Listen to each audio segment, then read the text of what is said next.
વખત બદલવો છે ને એટલે ભેગા કર્યા છે તમે। અલ્પેશ ઠાકોર 26મી જાન્યુઆરીના સંમેલનમાં રીતસરનો ધોકો પછાડ્યો છે। તેમણે સ્પષ્ટ જણાવ્યું હતું કે સમાજ માટે કામ ન આપ્યું તો રાજકારણ છોડી દઈશ। તેમના આ નિવેદનને અનેક સ્વરૂપમાં જોવામાં આવી રહ્યું છે। કેટલાક રાજકીય સમીક્ષકો માને છે કે તેમનું આ નિવેદન એક રીતે સમાજની અંદર તેમના હરીફોને ગર્ભિત ચીમકી છે। હાલમાં ઠાકોર સમાજમાં અલ્પેશ ઠાકોરથી મોટું માથું કોઈ નથી।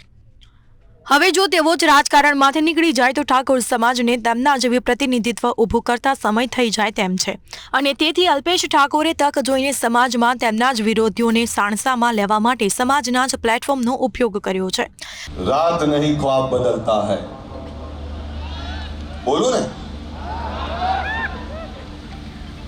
रात नहीं ख्वाब बदलता है, मंजिल नहीं कारवा बदलता है, जज्बा रखो जीतने का, क्योंकि किस्मत बदले ना बदले वक्त जरूर बदलता है।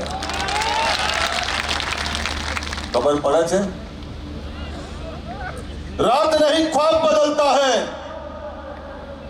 रात नहीं ख्वाब बदलता है, मंजिल नहीं कारवा बदलता है, जज्बा रखो जीतने का, क्योंकि किस्मत बदले ना बदले वक्त जरूर बदलता है। वक्त बदलવો છે ને એટલે ભેગા કર્યા છે તમે। ઠાકોર સમાજના મંચ પરથી જ તેમણે તેમના વિરોધીઓને પડકાર ફેંક્યો છે। હું તો સમાજ માટે રાજકારણ છોડી દેવા પણ તૈયાર છું। છે તમારામાં આવી તાકાત? અભ્યુદય સંમેલનમાં તેમણે આ પડકાર ફેંકીને સમાજમાં તેમના વિરોધીઓને સ્તબ્ધ કરી દીધા છે। અલ્પેશ ઠાકોરે આ મંચ પરથી એવો સંદેશો આપ્યો છે કે હું તો જાણે રાજકારણમાં છું જ નહીં। હું ઠાકોર સમાજ માટે જ લડું છું। મારું મુખ્ય કામ તો સમાજ સેવાનું છે। મારા રાજકારણમાં હોવાનો અર્થ ઠાકોર સમાજ માટે થાય તેટલું કરી છૂટવાનો છે। હવે જો હું ઠાકોર સમાજ માટે રાજકારણમાં કશું નહીં કરી શકું તો રાજકારણ છોડી દઈશ।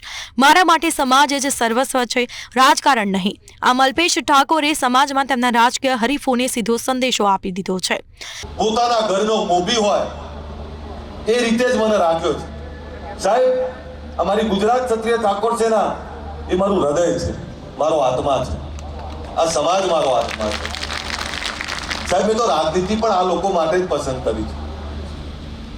અને કહી દઉં આપને, જે દિવસે મને એવું લાગશે કે હું રાજનીતિમાંથી તમને કંઈ નહીં આપી શકું, હસતા મોય નીકળી જઈશ, પણ તમારી વચ્ચે રહેવાનું પસંદ કરીશ। મને એવો મોહ નથી રાજનીતિનો કે જેનાથી હું તમને કંઈ આપી ના શકું। મરતા મરત કંઈક આપીને જઈશ એટલું યાદ રાખજો। આ એક ભવન આપ્યું છે, આવનારા સમયમાં 8 ભવનોના ખારત મુહૂર્ત કરવાના છે આપણે। તેમનો કહેવાનો સીધો અર્થ એમ થાય છે કે ઠાકોર સમાજમાં જે પણ રાજકીય નેતાગીરી હોય તે સમાજને અગ્રતા આપે। કેટલાક રાજકીય નિષ્ણાંતો તેમના જ નિવેદનને તેમની સામે ઠાકોર સમાજની અંદર જ ઊભી થયેલી બીજી નેતાગીરી સાથે જોડી રહ્યા છે। મહેસાણામાં ઠાકોર સેનાના પ્રમુખ અભિજીતસિંહ બારડે તાજેતરમાં જ મહેસાણામાં અને પછી અંબાજીમાં ઠાકોર 1008 ગાડીઓ સાથે ઠાકોર સમાજની રેલી કાઢી અને ભવાની ધામનો સંકલ્પ લીધાની જાહેરાત કરી અને તેને અલ્પેશ ઠાકોરના નિર્વિવાદ નેતૃત્વ સામે પડકાર તરીકે જોવામાં આવી હતી। આમ અભિજીતસિંહ બારડે શક્તિ પ્રદર્શન કર્યું અને તેનો જવાબ 26મી જાન્યુઆરીના રોજ અલ્પેશ ઠાકોરનું સંમેલન માનવામાં આવે છે। તેમણે અહીં શિક્ષણના ધામની જાહેરાત કરી છે અને તેની સાથે આવા બીજા 8 ધામનું પણ નિર્માણ કરવામાં આવશે તેમ પણ કહેવાઈ રહ્યું છે। તેમણે આ મંચ પરથી તેમના રાજકીય હરીફોને પડકાર ફેંકવાની ભાષામાં જ જણાવ્યું હતું કે મારા માટે રાજકારણ સર્વસ્વ નથી।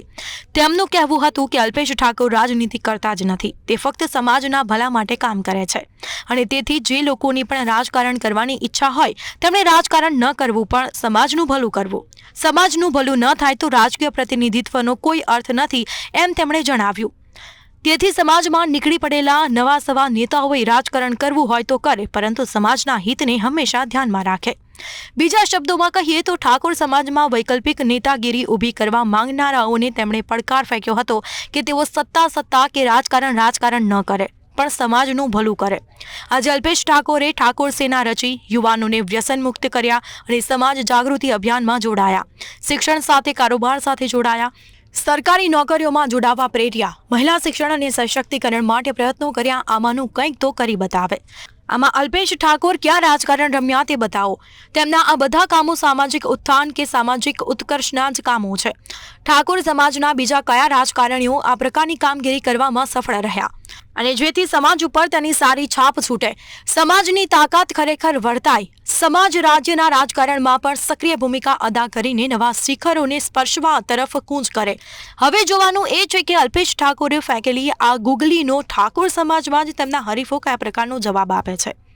તેઓ ખાલી પડકાર ફેંકે છે કે પછી કોઈ હકારાત્મક કાર્યના સ્વરૂપમાં અલ્પેશ ઠાકોર કરતાં પણ કંઈક અલગ કરીને સમાજને નવી દિશા ચીંધે છે. ભૂતપૂર્વ ધારાસભ્ય બળદેવજી ઠાકોરે પણ પરોક્ષ રીતે અલ્પેશ ઠાકોરની વાતથી વિપરીત વાત કરતા જણાવ્યું હતું કે સમાજે હિસ્સો સાધવો હોય તો સત્તા વગર નહીં ચાલે. કોઈ પણ સમાજને વિકાસ કરવા માટે ડગલે ને પગલે સત્તાની જરૂર પડે છે અને તેના વગર તે વિકાસ સાધી શકતો નથી. અને તેથી જ દરેક સમાજના રાજકીય પ્રતિનિધિત્વને સત્તાના સાથ વગર ચાલતું નથી અને આ નિર્વિવાદ સત્ય દરેક રાજકારણીઓએ સમજી લેવું જોઈએ. કોઈ પણ રાજકારણી સમાજના સમર્થન વગર આગળ વધી શકતો નથી તે હકીકત પણ દરેક રાજકારણીઓએ સમજી લેવી જોઈએ તેવી ટકોર તેમણે અલ્પેશ ઠાકોરને કરી હતી. અને તેથી રાજકારણીઓ માટે સત્તાના સમર્થન વગર અને સમાજના ટેકા વગર કોઈ પણ કામ કરવું લગભગ અશક્ય થઈ જાય છે. જાહેર જીવનમાં ઝંપલાવનારાઓ માટે સત્તા તે સમાજમાં પરિવર્તન લાવવા માટેનું સાધન છે. સત્તા વગર સમાજમાં પરિવર્તન લાવવું અત્યંત કપરું છે. આજે અમે સમાજમાં જે પરિવર્તન લાવી શક્યા છીએ તે અમને મળેલી સત્તાના કારણે જ લાવી શક્યા છીએ. સત્તા છે તો પડ્યો બોલ ઝીલાય છે, નહીં તો ઉતર્યો અમલદાર જો કોડીનો થઈ જતો હોય તો સત્તા પર ન હોય તો તેવા રાજકારણીઓનું સાંભળે કોણ તે મોટો સવાલ છે. હવે અલ્પેશ ઠાકોરે ફેંકેલા પડકારોને તેમના રાજકીય હરીફો આગામી દિવસોમાં કઈ રીતે લે છે તે જોવું રસપ્રદ રહેશે એમ રાજકીય નિરીક્ષકો કહે છે.